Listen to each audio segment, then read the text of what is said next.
보면 졸려요. 앞에 보셔야 졸리지 않고 예배를 신령과 진정으로 잘 드릴 수가 있습니다. 왜 우리가 이 코로나19에도 불구하고 이렇게 예배의 형식을 갖춰서 하나님께 예배를 드려야 되는가? 여러분, 구약성경 레위기에 보면 제사의식이 얼마나 까다롭고 얼마나 힘든가 하는 것을 보게 됩니다. 왜 하나님께서 이렇게 까다롭게 힘들게 제사를 드리도록 했을까? 여러분 생각해 보신 적이 있으십니까? 하나님은 어떤 형식을 통해서 우리의 마음의 진정성을 보기를 원하시는 겁니다. 아마 예배드리는 이런 형식이 없다면 우리의 마음을, 우리의 신앙을, 우리의 하나님을 향한 사랑을 어떻게 보여줄 수 있을까요? 내용을 담으려면 당연히 형식이 있어야 합니다. 그래서 여러분, 오늘도 집에서 방송으로 예배를 드릴 수 있을 겁니다. 그러나 하나님은 제사의식의 까다로운 많은 부분들을 통해서 진정성을 보시는 것처럼 오늘 이 시간에도 먼 원거리 혹은 가까운 데서 나오면서 예배를 준비하면서 하나님께 오늘 또한 이러한 예배의 순서대로 형식을 통해서 하나님께서 우리의 진정성을 받으시고 우리의 믿음을 받으시고 우리의 기도를 받으시고, 그래서 우리는 오늘 예배를 오늘도 드립니다. 다시 한번 서로 인사하시겠습니다. 살리는 것이 주님의 뜻입니다 하고 서로 인사하겠습니다. 서로 인사하겠습니다. 살리는 것이 주님의 뜻입니다. 살리는 것의 반대말은 죽이는 거죠. 죽이는 것. 여러분, 주님의 뜻은 살리는 데 있습니다. 특별히 오늘 본문의 말씀은 이 세상에 살면서 사람을 죽일 수도 있고 살릴 수도 있는 많은 환경과 그리고 상황이 있는데, 여러분, 오늘 본문의 말씀은 그것을 말씀하시는 것이 아니고 영혼을 말씀하시는 겁니다. 영혼.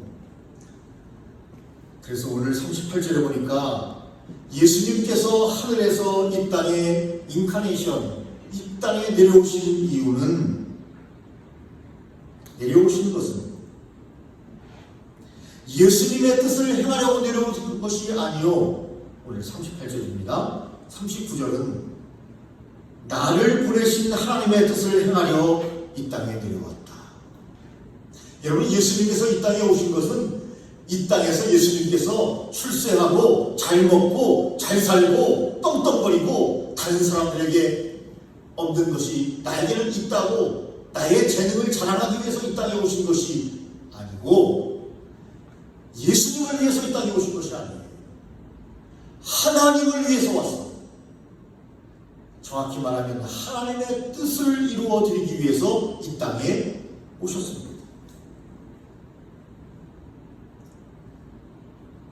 33년의 가장 짧은 생을 사시면서 이 세상에서 삶을 사셨지만 그분은 명확한 하나님의 뜻을 행하셨습니다.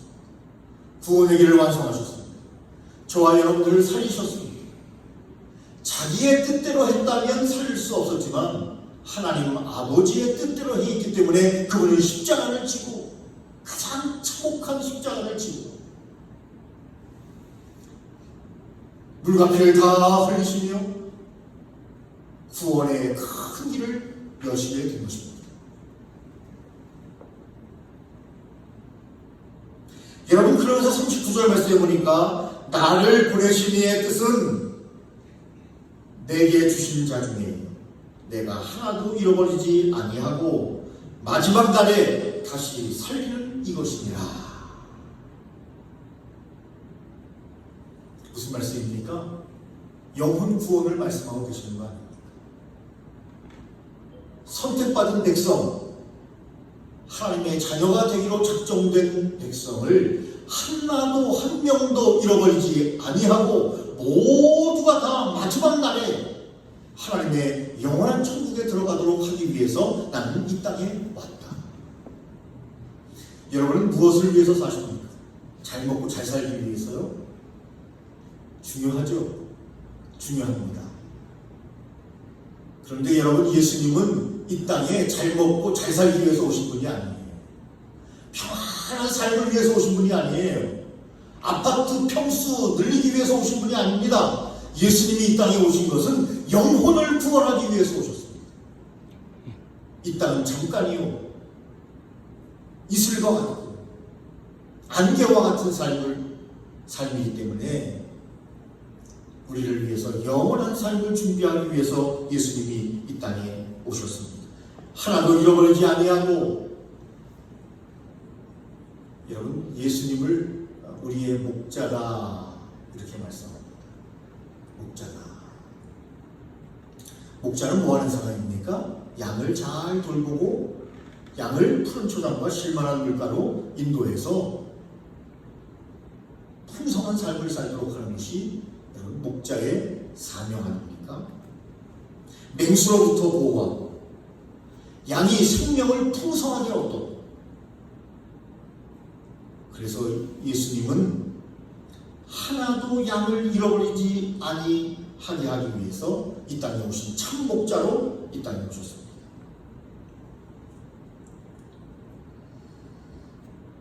마지막 날에 다시 살리는 이것이니라. 여러분, 마지막 날, 이것은 심판의 개념이 있습니다. 우리에게는 모두가 다 마지막 날이 있어요. 마지막 날이 있어요. 심판받는 날이 있습니다. 다른 말로 하면 이 날은 주의 날, 이렇게 말할 수 있습니다. 지금은, 오늘은 물론 주일이지만 우리의 삶을 삽니다. 그런데 마지막 날에는 여러분 주님의 날, 주님의 심판의 날이 우리에게 있다. 다시 말하면 마지막 날의 성도들은 여러분 부활의 날이기도 합니다. 모든 죽은 자들이 예수님을 믿는 무덤에서 다 일어나는 놀라운 부활이 있습니다. 여러분, 부활과 영생은 밀접한 관계가 있죠. 부활되어 새 생명을 얻어 영원한 천국으로 인도함을 받게 되는 겁니다. 그것이 마지막 날, 이렇게 성경은 오늘 우리에게 말씀하면서 마지막 날에 다시 살리는 것이 하나님의 뜻입니다. 죽이는 것이 아니고, 멸망하는 것이 아니고, 지옥으로 가는 것이 아니고 영원한 천국 영생으로 가는 것이 하나님의 뜻입니다. 그 40절 말씀, 오늘 본문은 아니지만 40절 말씀에 보니까 믿는 자마다 영생을 얻는다고 말씀하고 있습니다. 여러분, 저와 여러분이 오늘 주 앞에 나온 것은 여러분 우리의 영혼이 살기 위해서 주 앞에 나온 겁니다. 믿음으로.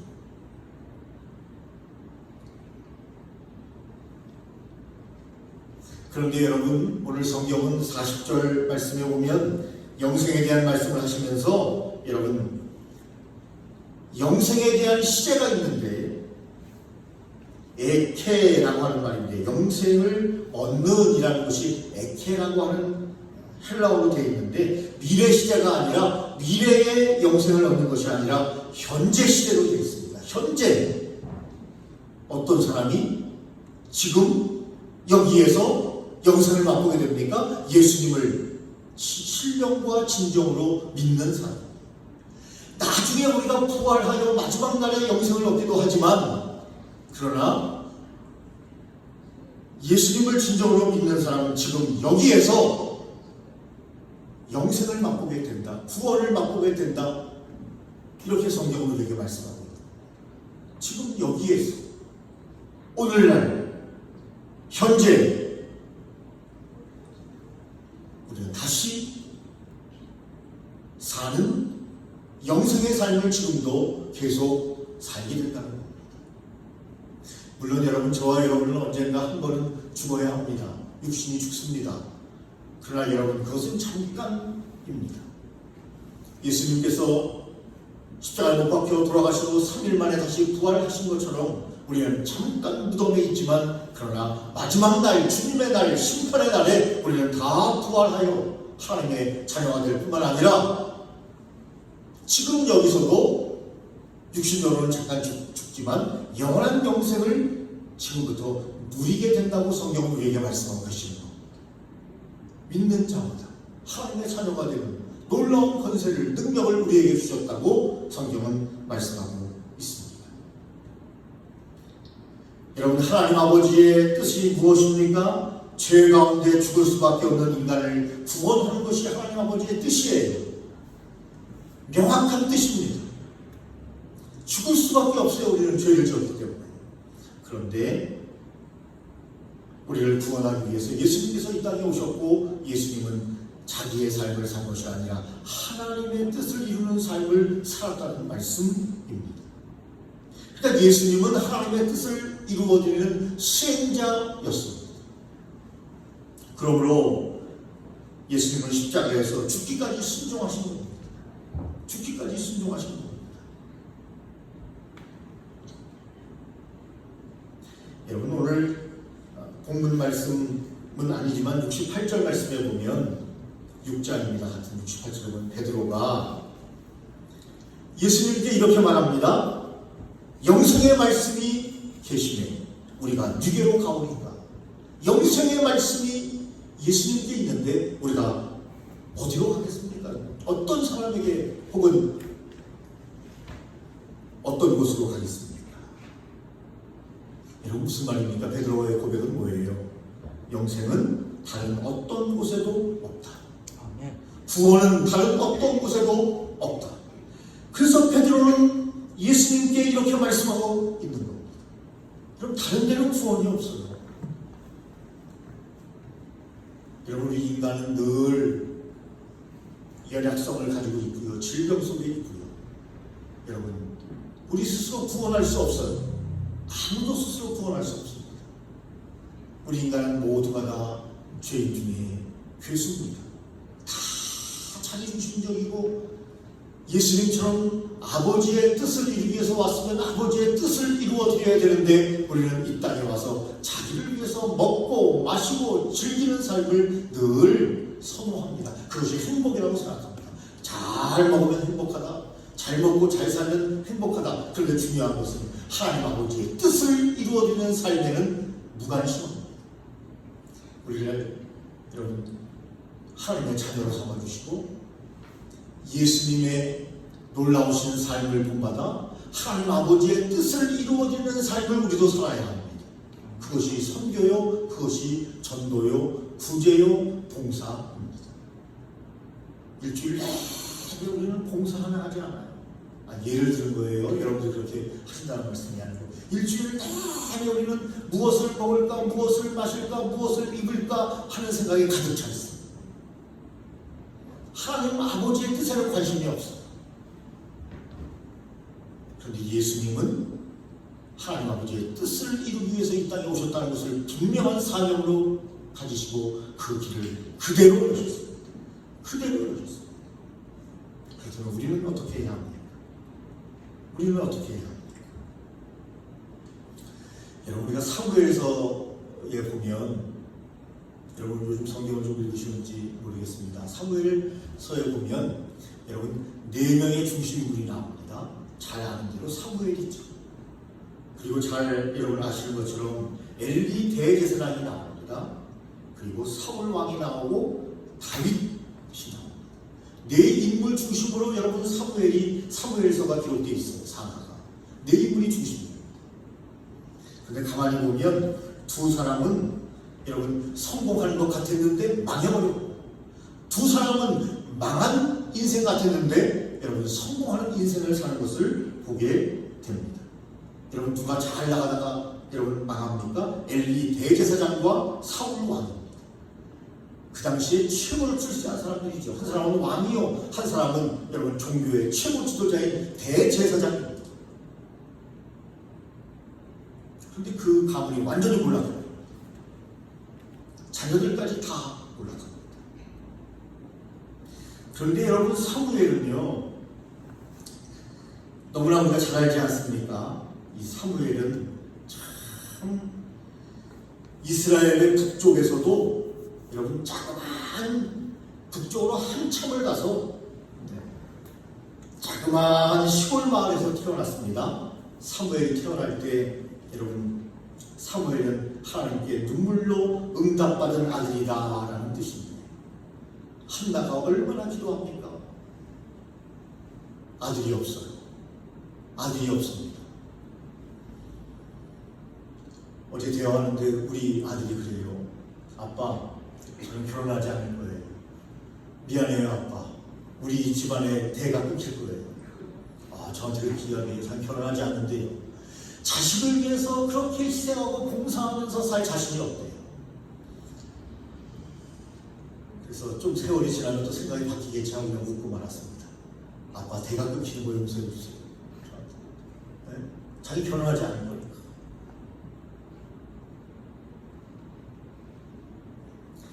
여러분, 그런데 과거에는요, 이 대를 잇는다고 하는 것이 얼마나 중요하고 얼마나 중요한 행위인지 모릅니다. 여러분, 말씀드린 것처럼 한나는 눈물을 흘리면서 마치 술 취한 것처럼 간절한 마음으로 성전에 나아가 하나님께 기도해서 사무엘, 하나님께 눈물로 응답받은 아들 사무엘을 얻게 됩니다. 그런데 이 사무엘은 놀라운 것이 점점 자라면서 사람들에게 하나님께 은총을 더욱 받더라. 은총을 더욱 받더라. 누구에게요? 하나님께 사람들에게 더욱 은총을 받더라. 그러니까 귀하고 아름다운 아들로 성장해 나가는 거죠. 성장해 나가는 거죠. 우리 보경이가요, 얼마나 신앙이 좋으냐면요, 교회 가자 그러면 일어나가지고 먼저 샤워하고 머리 감고 다 준비한다는 거예요. 교회 가는 게 너무나 즐거워서. 그래서 이 보경이의 믿음이 대단하구나. 함께 차를 타고 오면서 그런 이야기를 나눴는데, 여러분, 사무엘이 그랬다는 거예요. 사무엘이. 여러분, 중요한 말씀은 뭡니까? 두 가문, 아까 말씀드린 것처럼 두 가문은 흥했다가 망했고, 두 가문은 여러분 그렇게 조명받지 못했다가 점점점 흥해지는 것을 보게 됩니다. 두 가문의 처지가 완전히 역전이 됩니다. 그 이유는 어디에 있었습니까? 자녀들에게 하나님의 말씀의 교육을 잘 시킨 가정과 시키지 못한 가정으로 나는 거죠. 자녀 교육 탓에 있었어요.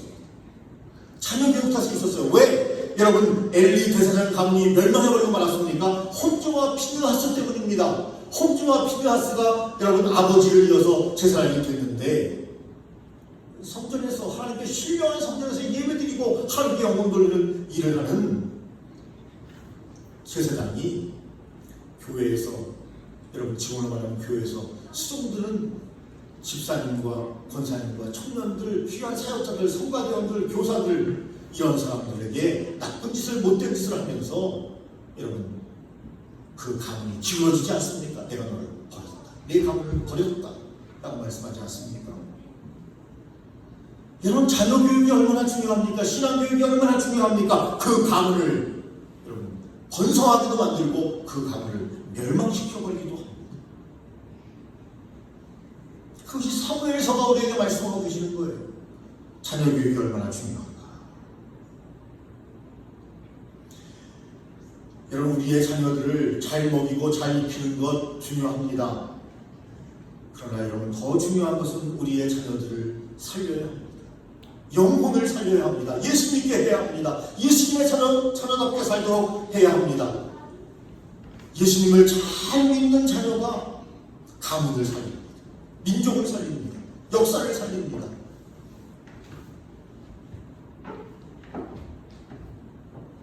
독일의 총리 여자분이죠. 두툼하게 인상 좋게 생기신 분인데, 저도 거의 양복 한 벌 가지고 거의 살고 있는데, 어떤 목사님들 보면 주일마다 양복 색깔이 바뀌는데, 저는 거의 1년 내내 이 양복으로 지내고 있습니다. 독일 총리와 저를 비교할 수는 없지만, 어떤 분들이 그랬대요. 독일 총리가 항상 똑같은 옷만 계속 입는데 선생님 모시고, 총리님 좀 옷 좀 가까이 입으시지 왜 매일 입습니까? 저는 연예인이 아닙니다. 저는 공무원입니다. 공무원이기 때문에 외모에 그렇게 신경 쓸 필요가 없습니다. 저는 나라만 국적만 잘 들면 됩니다. 그렇게 얘기했다는 거예요. 성공적으로 18년 동안 여러분 총리로서 나라를 잘 통치하고 물러나게 되는데, 참 은혜가 되는 것은 어떤 분이 그분에 대한 활동을 쫙 보내면서 맨 마지막에 제가 목사다 보니까 은혜가 되는 게, 그는 목사의 딸이다 이렇게 돼 있었어요. 그는 목사의 딸이다. 얼마나 가족교육을 잘 받은 거예요. 얼마나 신앙교육을 잘 받고 얼마나 반듯한 교육을 잘 받았기에 그는 한 건의 비리도 없습니다. 우리나라 대통령들은 끝나면 다 큰 집으로 가는데 한 건의 비리가 없더라고요. 한 건의 비리가. 친인척들은 아무리 훌륭한 인재라도 여러분 아무도 등용하지 않았습니다. 그렇게 잘 정치를 했다는 거예요. 여러분, 우리 자녀들 살려야 되지 않습니까? 여러분, 눈에 넣어도 아프지 않은 우리의 자녀들을 살려야 되지 않겠냐는 말씀을 여러분 드리고 있는 겁니다. 우리의 영혼은 풍성한데 우리의 자녀들은 여러분 바짝 마른 짐승처럼, 바짝 마른 양처럼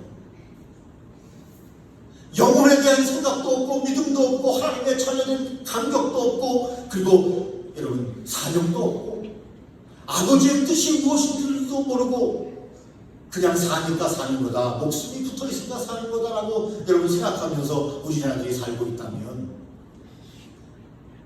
그리고 주님께서 말씀하신 것처럼 무엇을 먹을까, 무엇을 마실까, 무엇을 입을까에만 관심이 있다면 여러분 그 사람의 삶이 정말 가치 있는 삶일까요? 이 땅에서는 잠깐 대우가 될 수 있어요. 그러나 그것은 이 땅에 살면서 우리가 성실하게 근면하면서 최선을 다해서 아름다운 삶을 사는 것은 좋지만 그것이 목적이 돼서는 안 된다는 말씀을 드리고 있는 겁니다. 그것만이 아니라는 거예요. 우리는 짐승과 달라요. 잘 먹으면 여러분 배 두드리면서 야 행복하다, 이 상태에 머물러서는 안 된다는 겁니다. 예수님께서 하나님의 뜻을 이루는 삶을 사는 것처럼 우리도 하나님의 뜻을 이루는 삶을, 나에게 맡기는 사명의 삶을 살아야 된다는 겁니다. 그 중에 하나가 뭐냐면 여러분 자녀를 살려야 한다는 겁니다. 자녀를 살려야 한다. 여러분 한국교회의 가장 큰 문제는 뭡니까? 자녀들이 다 죽어가고 있습니다. 믿음이 없어요. 예수님을 만나지 못해요. 그런데도 여러분 그들을 하나님의 말씀으로 책망하며 다스리지 않아요. 한번 말씀드렸죠. 김정한 목사님 아들이 김요셉 목사인데 수원에서 목회하고 있는데 하루는 아버지가 들어보더니 벨트를 풀더니 벨트로 자기를 수없이 떼었다는 겁니다. 얼마나 섭섭했는지. 말로 하면 되지, 왜 벨트로 그렇게 때리는가? 아버지의 김정한 목사님의 간절함이 배어있는 거예요. 자기가 신앙생활 잘 제대로 못했을 때, 주님을 만나지 못한 상태로 늘 아버지의 뜻을 어겼을 때 그 아버지는 너무나 안타까워 자기의 벨트를 빼서 수없이 자기 아들을 때렸다는 겁니다. 지금은 그 아버지가 고맙다, 감사하다 그렇게 말합니다. 이런 간절함이 없어요. 성적이 좀 떨어지면 난리가 나요. 간절함이 충만해요. 그래가지고 성적이 왜 떨어졌냐고 하면서 화를 내고 학원을 보내야 되는지 연구를 하고 난리가 나지만 신앙이 떨어지면 아무 관심 없어요. 아버지의 뜻을 모르기 때문에. 여러분, 그러므로 우리 교회뿐만 아니라 한국교회가, 그리고 저뿐만이 아니라 우리 모두가 여러분 자녀를 살리는 그것이 하나님의 뜻이기 때문에 자녀를 살리는 일에 저와 여러분이 헌신해야 할 줄로 믿습니다. 두 번째 보면 여러분 주위 사람들을 살려야 합니다. 주위 사람들을 살려야 합니다. 코로나19에 무슨 주위 사람을 살려요? 코로나19에 무슨 전도와 선교의 말씀을 하십니까? 여러분, 그것은 옳은 말이 아닙니다. 우리 언제 세상 떠날지 몰라요, 여러분. 심각한 얘기라서 죄송하죠. 아무도 몰라요. 아무도 모릅니다. 여러분, 주위 사람들을 그러므로 우리가 살아있을 때, 숨쉬고 있을 때 주위 사람들을 살려야 합니다. 여러분, 성경에 보면 빌립이 나옵니다. 예수님의 제자 12명 중에 한 사람 아닙니까? 빌립이 여러분 친구를 예수님께 인도합니다. 요한복음 1장 40을 보니까 빌립이 나다나엘을 찾아가는 거예요. 시간을 내는 거예요. 열정을 가지고, 믿음을 가지고 가야 돼요, 여러분. 산과 들로 가야 합니다. 아멘. 빌립이 나다나엘을 찾아가 모세가 율법에 기록하였고 여러 선지자가 기록한 그 일을 우리가 만났으니 예수님을 만났다는 거예요. 선지자를 만났다는 겁니다. 아니 메시아를 만났다는 겁니다. 구원자를 만났다는 겁니다. 어디에 기록된 모세가 율법에 기록하고 여러 선지자가 기록한 그 예수님을 내가 만났다. 그 일을 우리가 만났다.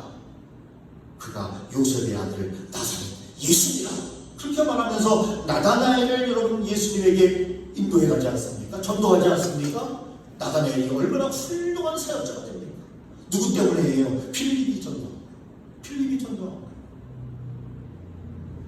여러분 우리는요 너무나 나태하게 신앙생활을 하고 있습니다. 코로나19니까 아무것도 여러분 안 해도 되는 것이 아닙니다.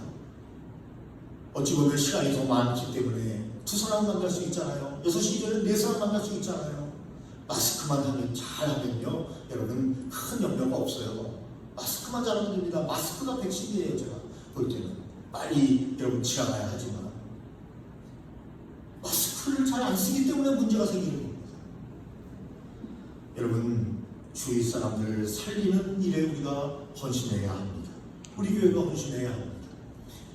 부끄러운 얘기지만 여러분 우리 교회가 3년 후에는 창립 20주년이에요. 제일 부끄러워야 될 사람은 저가 제일 부끄러워해야 돼요. 그 다음에 중직들이 부끄러워해야 되고 20주년입니다. 창립 20주년이 3주년밖에 안 남았어요. 3년밖에 안 남았어요.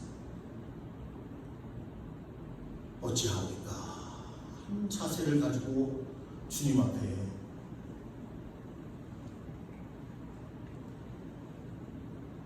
제가 옛날에 동선교회라는 교회에 집사람도 알지만 제법 큰 교회죠. 대신 초회장도 지냈던 교회 청년부 담당으로 한 2년도 못 있었습니다.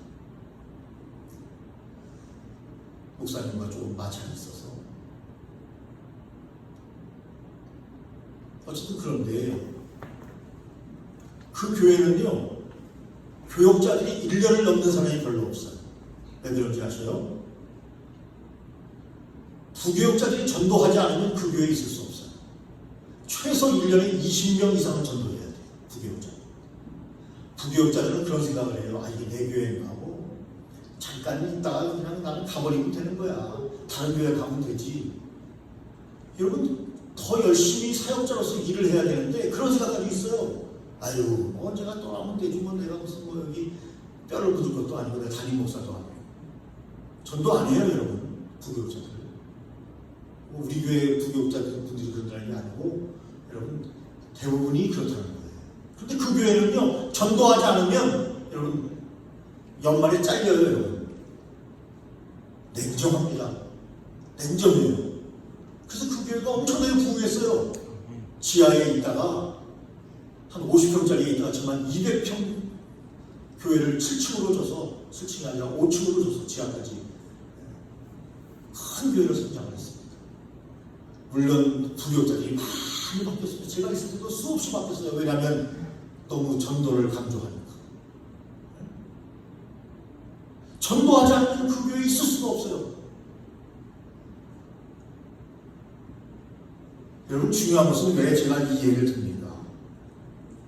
여러분 주위 사람들을 살리기 위해서 더 교육자들이 힘쓰고 애써야 한다는 말씀뿐만이 아니라 우리 모두가 그런 사명을 가지고 나가지 않으면 아버지의 뜻을 이루는 것이 아니라 나의 삶을 그냥 그렇게 살 뿐이라는 말씀을 드리고 있는 겁니다. 아버지의 뜻은 살리는 겁니다. 살리는 겁니다.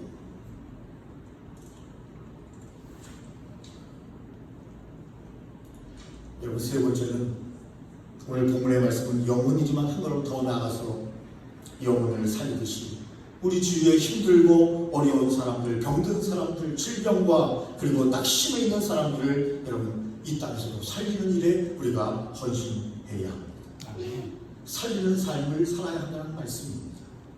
하나님은 산자의 하나님이시라고 하셨습니다. 우리도 사람을 살리는 일에 저와 여러분이 나서야 합니다. 우리 교회의 할 일은 살리는 일을 해야 합니다. 끊임없이 가정에서 그리고 이웃들에게 그리고 힘들고 어려운 사람들. 예수님을 잘 믿는 사람은 어떤 사람입니까?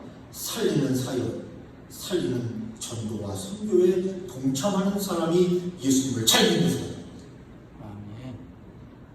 예수님을 잘 믿는 사람이에요.